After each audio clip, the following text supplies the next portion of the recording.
Welcome back. You tuned into Mid Morning Talk with me, your host, Mariam Mia.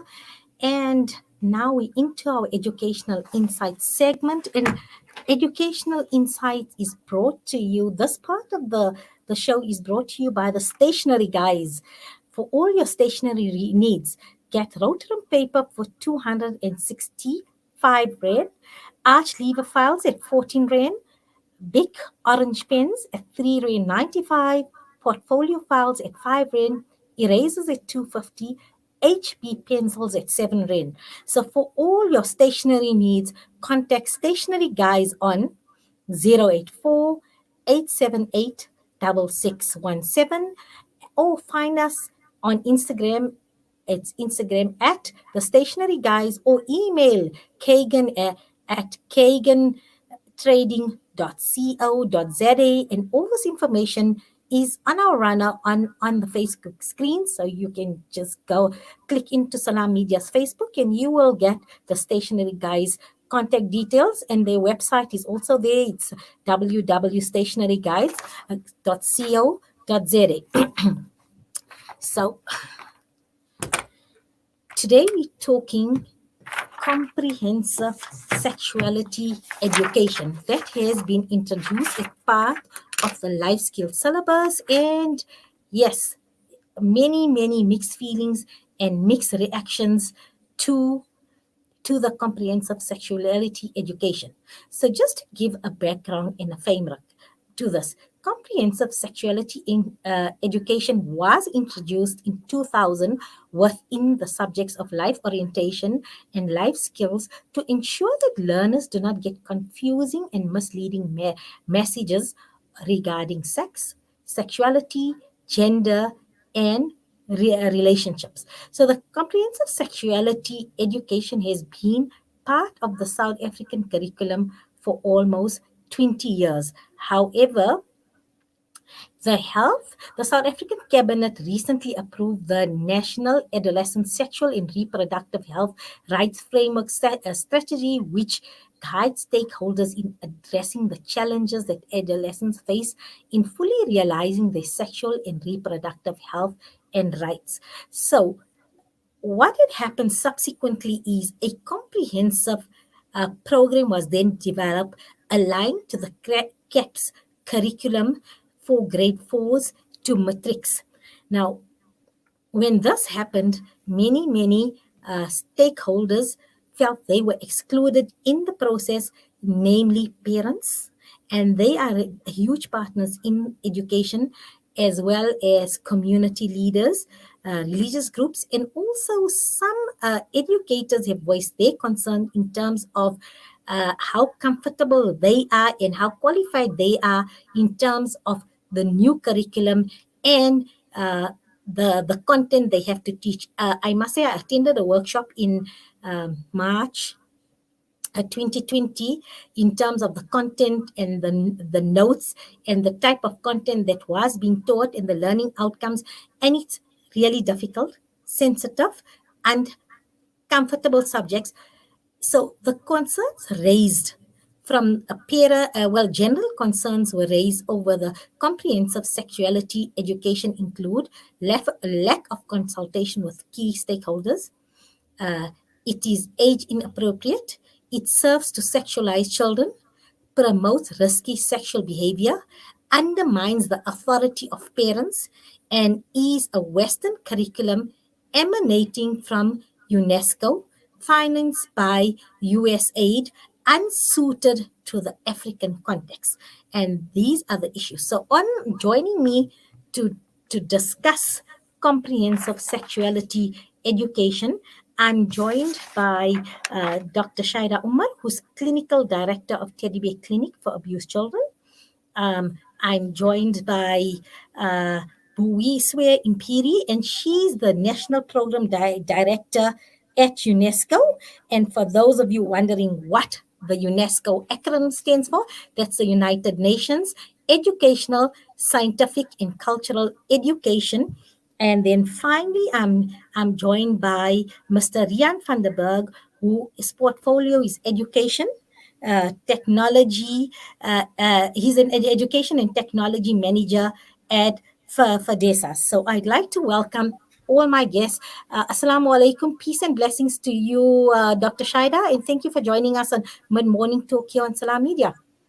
Wa alaikum salam wa rahmatullahi wa barakatuh. And thank you. And just to say that I'm privileged to be part of this panel. Thank you. And peace and blessings to you, Buwiswa, and welcome to Mid Morning Talk. Thank you, Mariam. Also, is it Miriam or Mariam? Mariam, but if you're happy with Miriam, I'm also okay with Miriam. I'm cool. Okay, no, Mariam, can we let me correct Mariam? Thank you for having me. It's a pleasure to join this esteemed panel on this critical topic. And peace and blessings. I'm saying good afternoon. My show moved from afternoon to mid-morning, so I'm still getting my way. And good morning and peace and blessings to you, Rian van der Berg. Good morning. Thank you for the blessing. Appreciate being part of the call. Maybe just a slight correction. The organization that I'm with is FEDSAS, the Federation of Governing Bodies of South African Schools. So just a correction on Thanks for that. It's great to be here.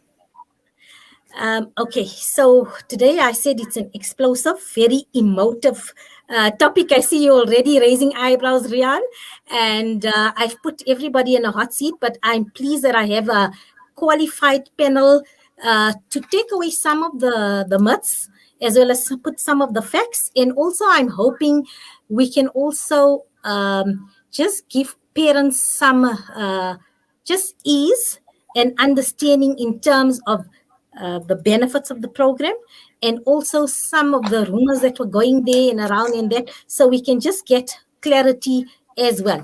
So I'm going to start with you, Buwiswa, because you actually part of the curriculum there, being part of UNESCO, approved by Department of Basic Education. So tell us why the need for this type of comprehensive sexuality program in schools. Oh, thank you, Mariam. I would like to also greet the parents and all the listeners that are listening on this conversation. I think the important point of departure, as you have rightly said, that the CSE or Comprehensive Sexuality Education has been part of the South African curriculum since 2000.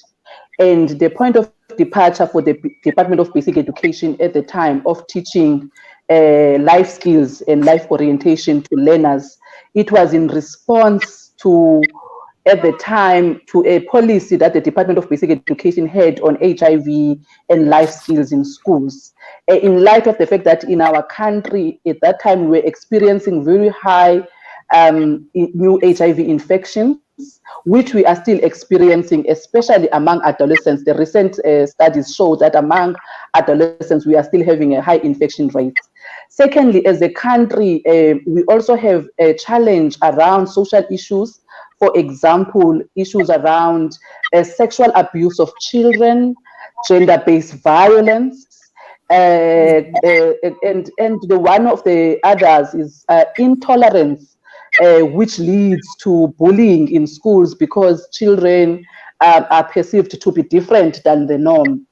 And one of the most important thing or tenets of teaching children about comprehensive sexuality education, which UNESCO defines as a curriculum-based approach to teaching children cognitive, physical and emotional skills, knowledge and attitudes about their own bodies and about life in general. So the tenet of implementing comprehensive sexuality education within the curriculum is that it has been found to work if children are taught as they grow up age-appropriate information, of course, on their own development, which gives them skills, knowledge, and attitudes that they can make informed decisions as they grow up, as well with regard to their own development, as well as also with regard to their own sexual reproductive health. And the approach is to also aid or to provide the department with an intervention that aids towards the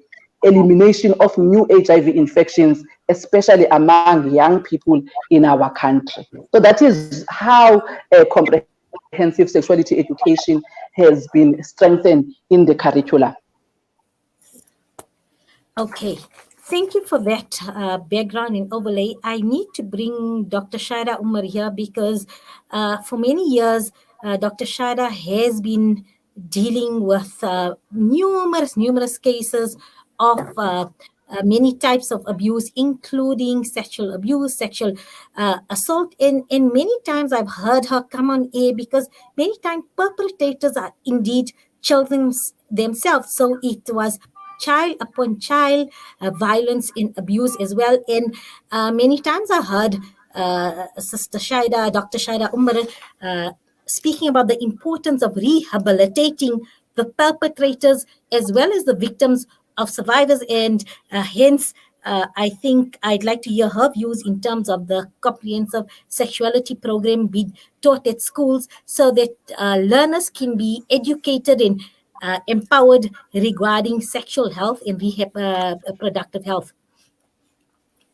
Shukran. Thank you for that, Sister Mariam. I just want to say that, yes, we need to appreciate and recognize that more than 43% of sexual abuse is committed by children against other children.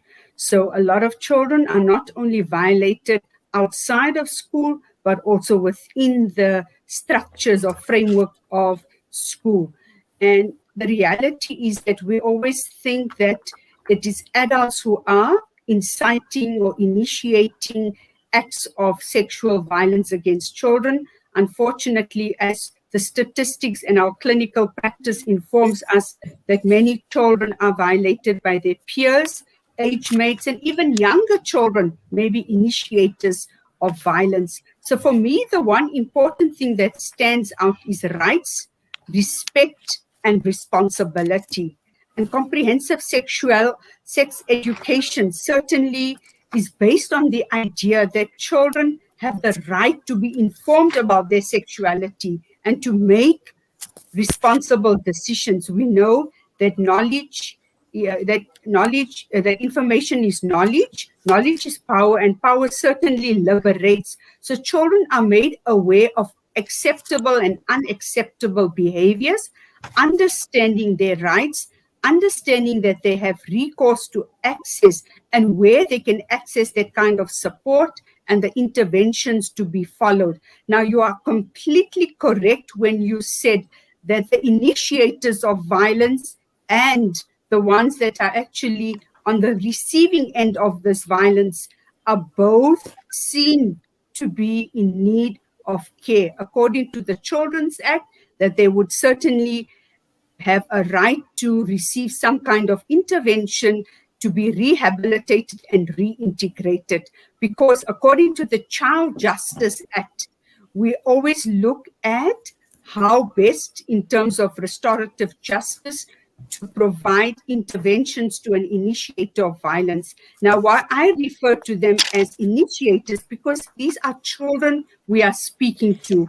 They are not adults, and we need to also align them to the Children's Act. So what is in the best interest of that child and of all children? And I think the important thing here is that despite, I think that the whole objective of the CSE, Comprehensive Sex Education, has been to delay the onset of sexual activity, reduce frequency. And I think my esteemed colleague spoke about the increased incidence of HIV, so the STIs and unwanted pregnancies. So to, obviously address misinformation, empower, enable, equip children so that they make the best possible informed decisions. So there's an opportunity created for pro-social skills, for positive decision making. And you are correct when you said, Sister Mariam, you spoke about myths and misconceptions and, the importance of CSE. And I mean, I agree there have been some challenges in the way it was implemented, but lessons have been learned, and we cannot dismiss or disregard the importance of comprehensive sex education, because we are looking at the well-being and looking at how we can disrupt the cycle of violence. Because what we are seeing, my colleague spoke to the gender-based violence and the increased frequency of bullying, aggression, and sexual heinous crimes being committed on children by children. We've even seen children as young as 5 and 6 years old who have committed attempted penetration. And if we look at CSE and the ages that it targets and addresses, it is critical that we work with these children on the ground, but not work in isolation. Of course, the systemic approach or the ecological framework is critical, where we work not only with children, but with their parents, with educators, to ensure that everybody has a deep understanding and knows how to manage the process forward. Thank you. Dr. Shaida, thank you for that comprehensive input. Now, we heard from Boiswa as well as Dr. Shaida, but education doesn't happen in isolation. A child is a holistic person, and they perceive the world through the emotions, through what they get in their social interactions, as well as the value system that is ingrained with them in a family context and in a community context. And I think that is where the difficulty lies, because the reason I brought this topic up is I've been receiving, because I host educational insights in the field of childhood development, I've had many concerns from parents sending me information because they've started. So LOF started, school started 2 weeks ago. Many came home with LO homework, and parents were shocked in terms of the content they had to help their children with, the worksheets they had to go through. And this discussion from 2009, I'm sure, 2019, my apologies, Rian, I'm sure you've been getting concerns from your federation, the members, because remember, the governing bodies are elected officials that represent the parents and parent interests and community interests. And as I mentioned earlier, a child is not, you're not teaching a syllabus, you're teaching a child, and the child comes with a background already. And however noble this is, that is one of the reasons I've got there. There was not enough consultation. I've spoken to faith-based leaders, and they said that they weren't fully included in terms of this. In fact, I had many people have said that this is a Western syllabus that was funded by USA Aid and headed by UNESCO, which did not take in or consider cultural sensitivities. And this is a Facebook of 90,000. I'm sure when we say you're nodding your head, but I can direct you to websites as well that will show you there were petitions and that. So I just like to get some background from Rian in terms of his portfolio in education and the feedback he's been getting from the various governing bodies regarding the comprehensive sexuality education. Thanks, Mariam, and welcome and hello to the panelists on the show with us today. I think we've got to start with the fact that this is a very layered discussion and there's no one answer to it. So just putting that in the frame, if I want to just quickly sniper fire at the question about what is our experience in the market and the education sector. Sorry, I've got dogs barking in the background here. The concern is the one-size-fits-all approach. The concern is the centralized approach versus what a local community knows best for its community's needs. And that's where we want to address the problem. The Schools Act gives a construct to a school governing body, which the majority of members are parents. And we believe parents know best, more so than outside parties, what's good for their children or not, what value system the community carries and the household carries. So we've been getting a lot of concerned inquiries, a lot of concern from governing bodies, parents, as well as teachers that are not necessarily comfortable in addressing a class with some of the content. Now, the legal position is that the minister must specify a curriculum with outcomes and standards, but not necessarily detail of lesson plans and textbooks and day-to-day activities, but more so to leave it in the professional hands of a professional teacher to say what is required, age appropriate in this. That being said, it sounds like we say nothing should be done. In agreement with the previous speakers, I want to say, I think this is a discussion to be had. This is a big problem, but the gravitas of the problem is not the same at all schools and in all communities. So if the country has an average blood pressure that is high, it doesn't mean that we should all go on blood pressure medication. We should medicate where is needed and medicate less where is not needed. And this is where the inclusion in the process is required, where parents, communities must have more of an insight, more of an involvement in addressing the situation at their own school. So that's in broad the concerns that we've had. Content-wise, yes, some parents, some teachers concerned with some of the content in the lesson plans, but process-wise, we would have appreciated more involvement in rolling out the lesson plans. The curriculum has not changed. It's the lesson plans that now suddenly became a concern over the last 14, 15 months. Okay, so what we're going to do is I need to take a short break. So can I please ask all of you to just stay on the live stream, and we will be back shortly after the break. And then I have questions for all our panelists, as well as I've got some questions that I've received. All this after the break on Educational Insights, only on Salam Media.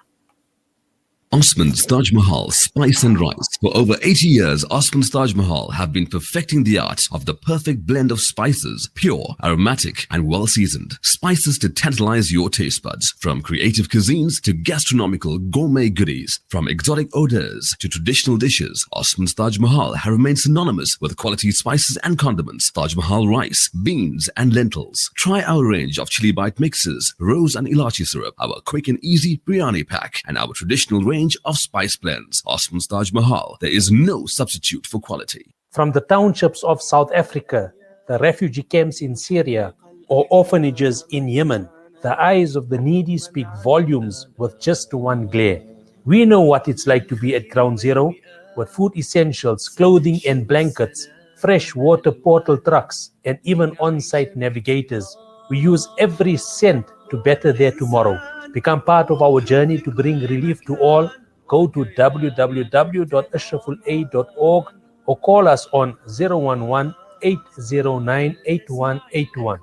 Ashraful Aid, under the auspices of Maulana Suhail Wadi.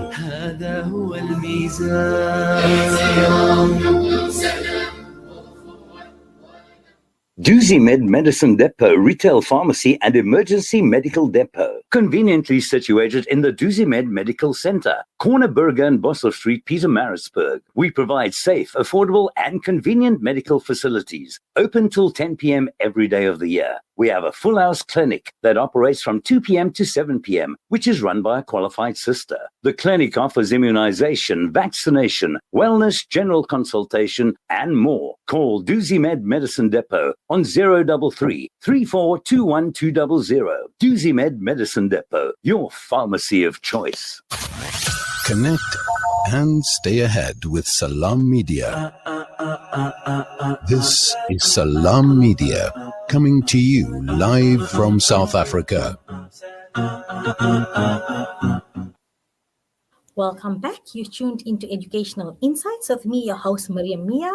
And this next half an hour of Educational Insight is brought to you by Pediatrics. Educational toy store offers children safe. Let me do that again. Pediatric Educational Toy Store offers children with safe, eco-friendly, affordable educational wooden toys that promise learning and growth in all areas of development. Toys are specifically chosen by child health neurodevelopment specialists. All toys are on sale now until the end of March. Delivery is nationwide. For more information, email pediatrics2020@gmail.com or follow at pediatrics2020 on Instagram and Facebook. And all this information is on our Facebook feed currently, and the logo Pediatrics Educational Toys are there. So please do contact them if you are looking for specific toys, educational toys for your little ones. Now, let's get back to our discussion. We are talking comprehensive sexuality education, and my guest is Dr. Shaida Umar, who is the director of the Teddy Bear Clinic. We've got from the Federation of the Governing Bodies of South Africa, we've got Mr. Jan van der Berg, whose portfolio is education as well. And then representing UNESCO, we have Budiswa Impiri, and she's been directly involved in coordinating this program as well. So I'd like to welcome them back. And yes, so we heard from all three panelists, and I think the difficulty is there. So everybody agrees that comprehensive sexuality education is necessary. It's part of life orientation, part of your life skill, and it's important that our adolescents and our children receive the correct information when it comes to sexual well-being as well as reproductive health. The concern from the parent community as well as the faith-based organizations is in terms of the very prescriptive, and from educators as well, the very, very prescriptive lesson plans that have already been sent, and educators have to follow and go according to those lesson plans. And as Mr. Rian had mentioned previously, teachers have in terms of lesson plans, they can use their training, their skill in teaching didactics, fundamental pedagogics to devise lesson plans, whether it's social science, economic science, management, English, within, as Mr. Rian says, according to the school community, the context of the school, but not only the context of the school, the context of classes. Educators know each class, the dynamics are different, the needs are different. But when it comes to comprehensive sexuality education, they're very prescriptive. It's central, one size fits all. So can we ask Ms. Busa, why is the case that when it comes to comprehensive sexual education, the lessons are so prescriptive?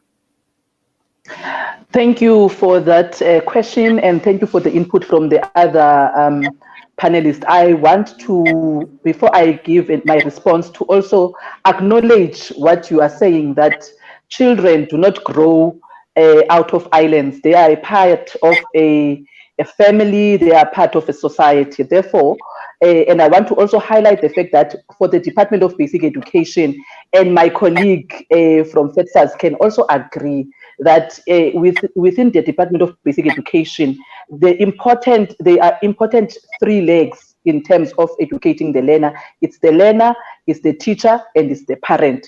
And the Department of Basic Education tries in its different platforms, internal as well as external consultation process, to engage all these critical stakeholders in the processes of development. So when it comes to comprehensive sexuality education, I want to highlight the fact that the scripted lesson plans, yes, they seem to be prescriptive, but when they were developed, it was actually based on research, and it was based on finding that with the CAPS curriculum on life skills and life orientation, when teachers, with their knowledge and their experiences, as well as the pedagogy that they have in terms of teaching in the classroom, it was found that when it comes to the topics on issues of sexuality education, then they did not necessarily use the correct information in the classroom to teach our learners the right information at an age appropriate level. They would use Google, for example, to find supportive materials to supplement what is in the CAPS curriculum on that particular topic. That was the one disadvantage. That was the one issue.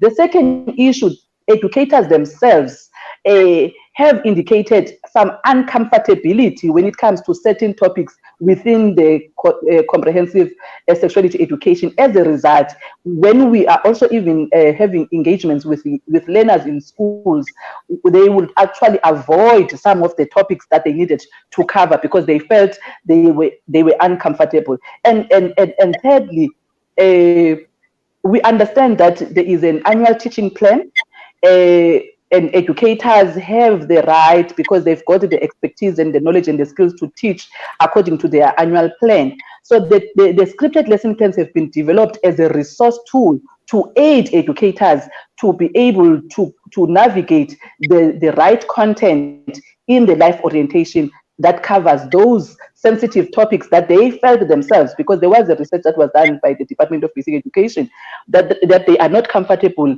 in teaching, and also to avoid teaching a different curriculum that is based on Google, which is not factual.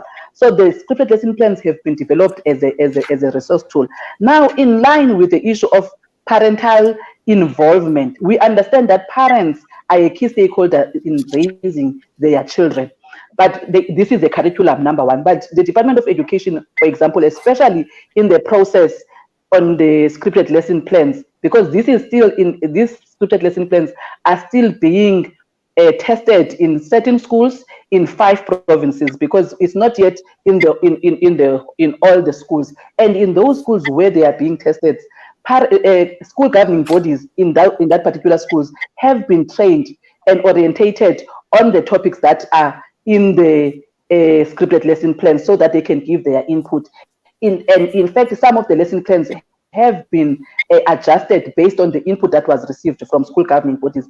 Educators in those schools that are testing the scripted lesson plans have also been capacitated to deliver these scripted lesson plans, and there is ongoing engagement with stakeholders. I understand that there could have been gaps in the process, because remember, these scripted lesson plans are coming, I think, from if I'm not mistaken, because I've joined the Department of Basic Education in 2015, they were already in the process of development. They were only finalized in 2019, and that is when then the whole explosion came from. But they were being tested. They are not yet fully in all the schools, and in terms of the rollout in all the schools, the Department of Basic Education has the mandate and is committed to continue to engage. And based on the 2020 discussions that we've held with the key critical stakeholders, including faith-based leaders, after the explosion in the CSE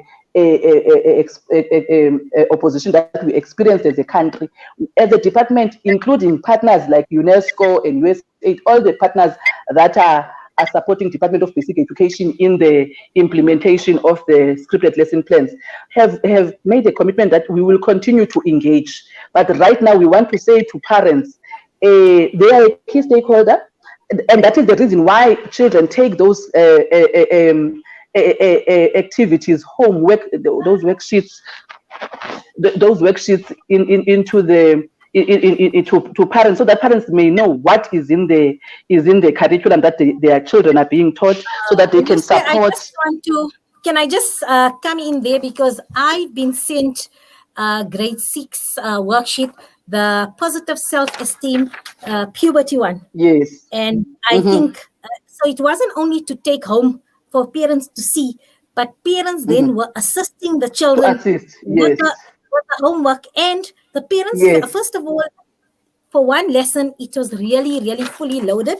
And from a development point of view, this is more an English lesson to find the words, crossword. So I don't think in terms of what you are trying to achieve, the medium of using a sort of crossword base here is going to help, because that skill is in English. It's not, time would have been better spent exploring the very, very loaded concepts, because a child had to find a word, and it has puberty. So you need to find cycle, teenager, tiredness, erectile, reproductive, physical, periods, menstruation, moods, breast, cervix, social, penis, puberty, pimples, sperm, scrotum, ovary, hormones, vagina, hair, uterus, sweat, testicles, emotional changes.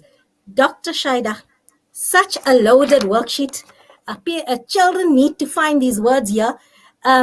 Even for a grade 9 learner, every one of these words, especially something like your periods, your cervix, your scrotum, especially for a male learner now to know about cervix and vagina, and that it takes time. This needs to be, one lesson is not going to cover this. These are loaded terminologies. They need fundamental understanding. This needs a situation. I mean, this is not social science. This is not characteristics of an entrepreneur in EMS.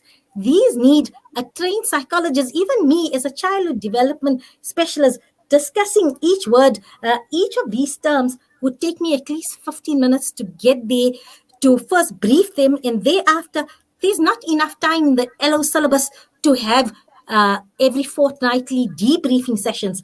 Out of this, the confusion. What is this? Because from one definition for a young, impressionable grade 6 learner, I mean, alarm bells are going to ring. There's so many other questions that can come. Are there enough school psychologists, counselors at hand, pastoral care, where then learners have access to, especially in under-resourced schools, that they can go and have a debriefing session, raise their concerns. Now you're sitting here helping your child for homework. It needs to be done because they're going to be assessing there. Number one, what do you tell the children? Just find these words, and then later we'll have a discussion on each of this. Is this the intention? No. Do I then sit? That's what the parent had. It was 7:30 at night. The child had a long day, getting back to a full day back to school routine after COVID. Then a parent not ready yet to have such a loaded discussion. Yes, puberty, body changes, you're going to start feeling like this, you're going to get, but all these words, and also in this format, this is an English lesson, in this format here. So I think, as you say, there are huge problems in terms of the scripted lessons, but I just want to get a professional psychological opinion. Maybe I'm incorrect in my assessment, but from Dr. Shaida, in terms of this lesson plan and how it was sent for parents to assess. So, Sister Miriam, I completely support and agree that it is quite loaded. It's an unrealistic expectation. But I think I want to just emphasize that the CSE, the curriculum, was to promote understanding, insight, and prevent not only abuse, but and discourage children from early sexual debut or sexualized behavior. And I think where this has fallen short, which you highlighted in the introduction, that more engagement needed to be done, not only with children, but also with the parent bodies or the primary caregivers and educators, and separating the breakdown of the information.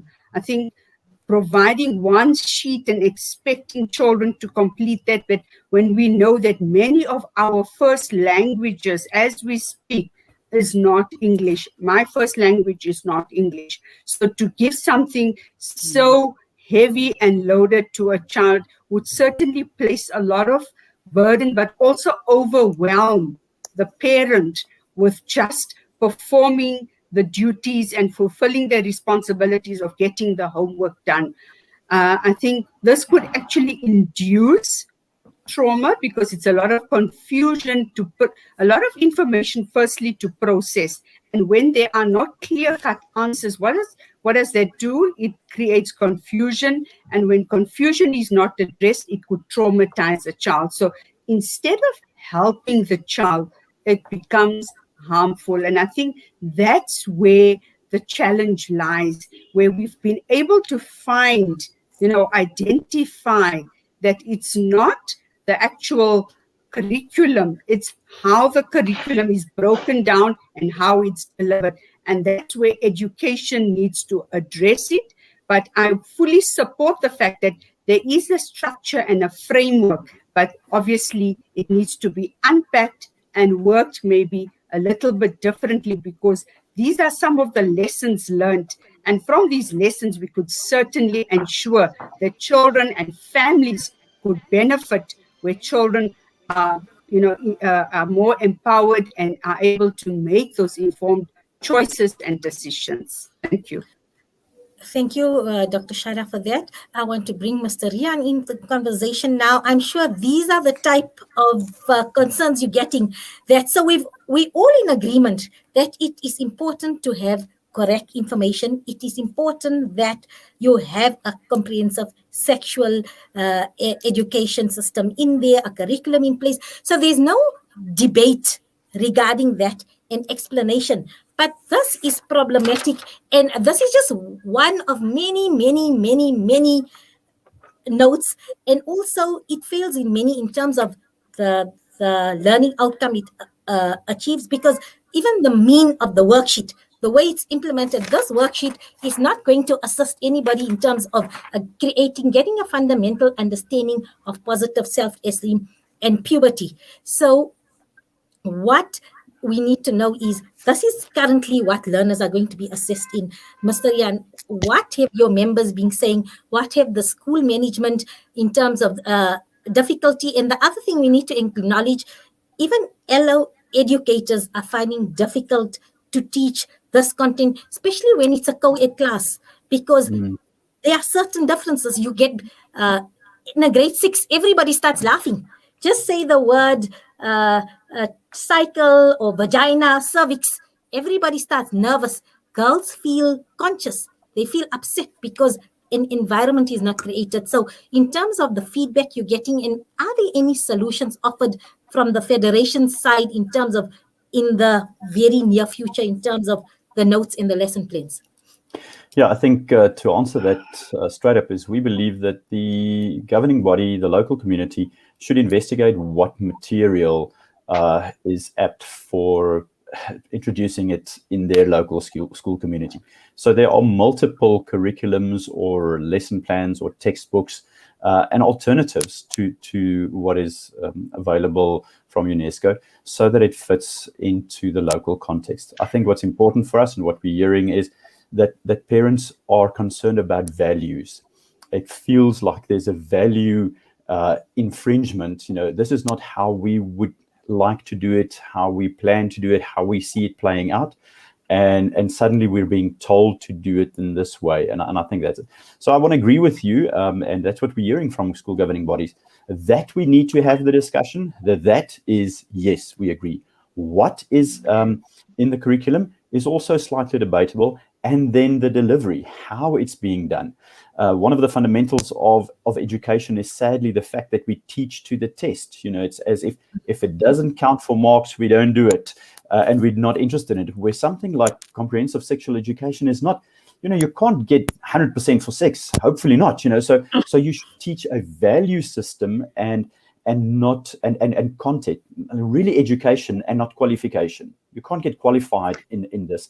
And some of the fundamentals of education is in qualification rather than in education. So what parents and school communities are saying, we just want to be involved and we want to tailor make it for our context.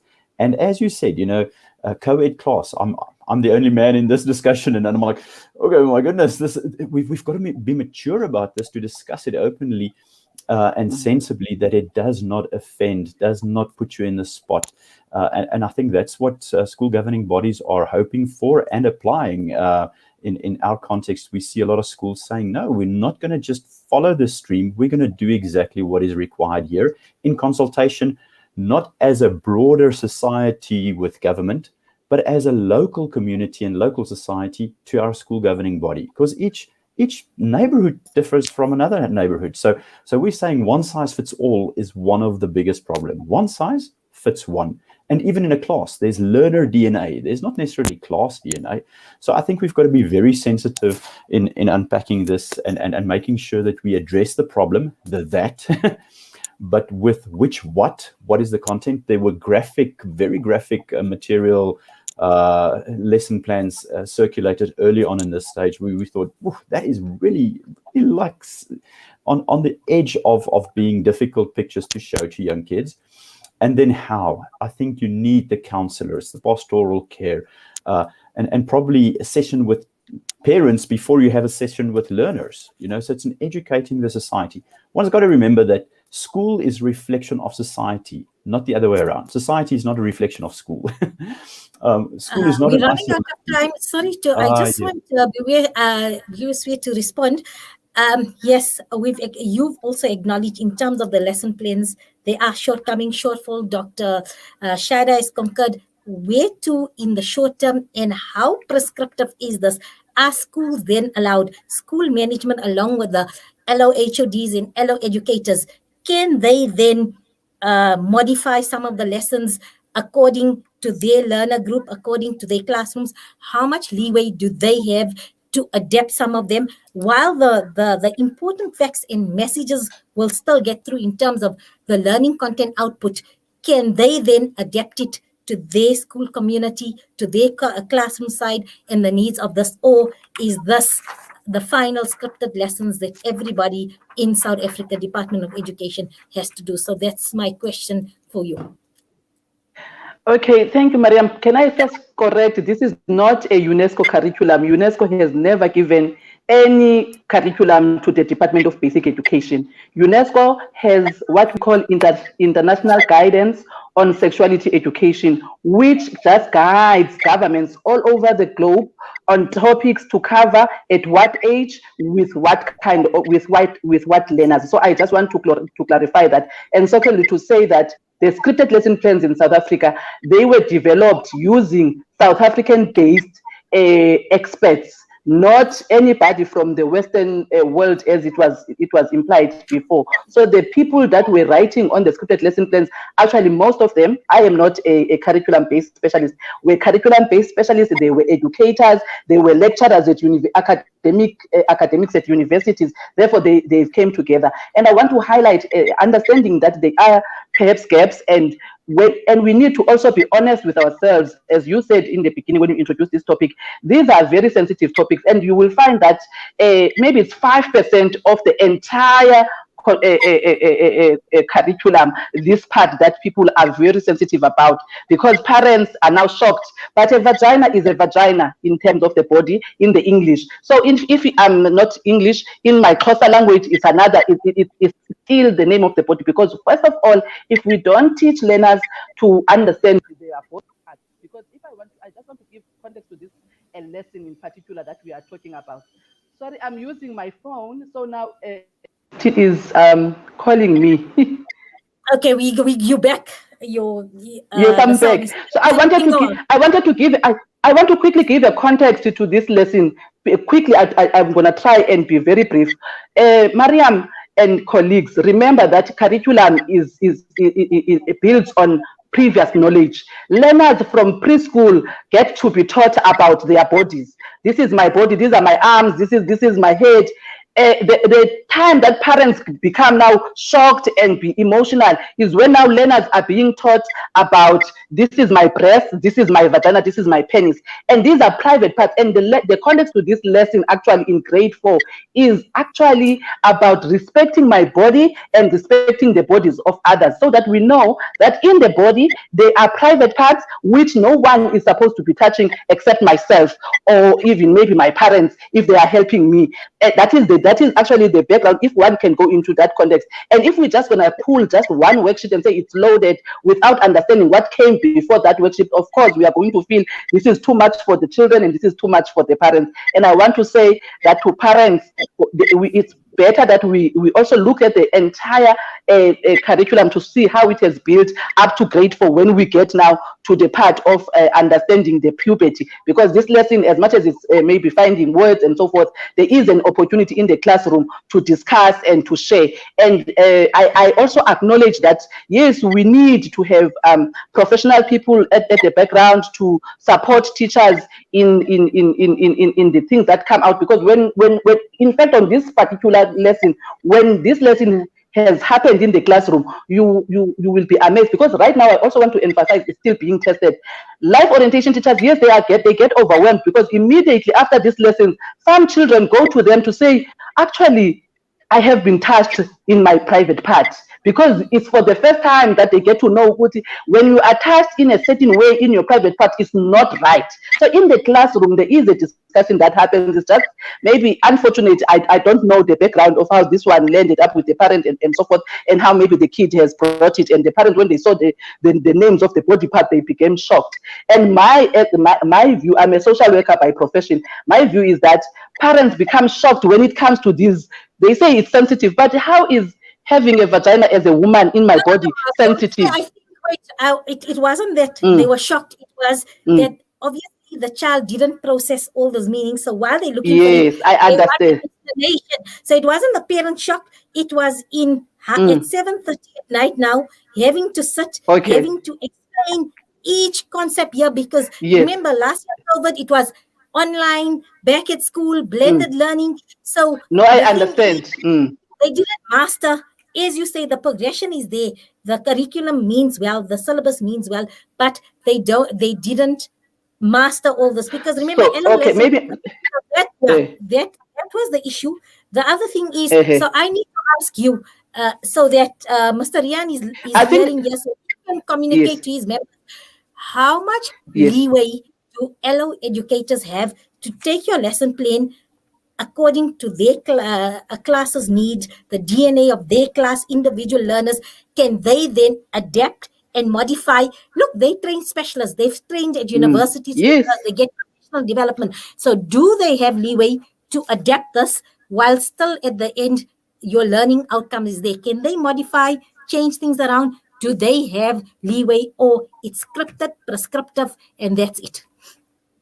Scripted lesson plans, I repeat, they are a resource tool. Just like your textbooks are your resource tool. Your teacher has the skill and the background and the knowledge on how to structure the lessons. But what is key for the Department of Basic Education, you don't distort the information. You don't. It's remember, it was also about the value laden. My colleague from FETSAS did say about these are value laden topics where even the teachers themselves can bring their own belief system into the lessons. So what the Department of Basic Education wants to make sure is happening is that learners get the factual information, the factual scientific information, without it being distorted by me as a teacher or whoever. However, these I repeat, it's a resource tool. It's a tool to give guidance so that the teacher makes sure that the actual outcomes of that particular lesson is received. But we must also be aware of the fact that comprehensive sexuality education is also, as Dr. Shaida in short, alluded earlier on, to say it is also to build the skill and the knowledge and the attitude within the learner themselves, so that as they navigate and as they develop as a person, they are able to make informed decisions around these particular issues. And especially with the grade 4 learners, right now this lesson is about them respecting their bodies and respecting the bodies of others, so that they are aware when they are being sexually molested and they are touched in an harmful way. I just like to bring now Dr. Shaida, because I have to round up soon. So I just want to get final concluding remarks from Dr. Shaida. So yes, I agree with, and I think my colleague, Mr. Rian, agrees and concurs what in terms of anatomy and factual information. That's 100%. Children need to be informed in terms of the correct facts. But sexual comprehensive education is not only about anatomy and physiology. There's a huge value element there. And then Dr. Shaida now help us understand, how does a child then reconcile what they are learning in terms of the value element? So, and then how do they then mold that and integrate that or associate that with their own belief systems and the value of the community and our religion, your culture? How do you then take this? Because I hear what you're saying, stick to the. A teacher can bring her own dimension there. We have many faith-based schools which are outside the department. You've got many of the Catholic faith-based schools, Islamic, Jewish, Hindu schools, even the traditional schools where they focus on traditional African beliefs. How then do we reconcile this? Do we just push this away and follow UNESCO standards and USA aid standards, or is it important? Is your normative values and your religious values, is that important in a child's development? So I just like to know your professional input for this, Dr. Shaida.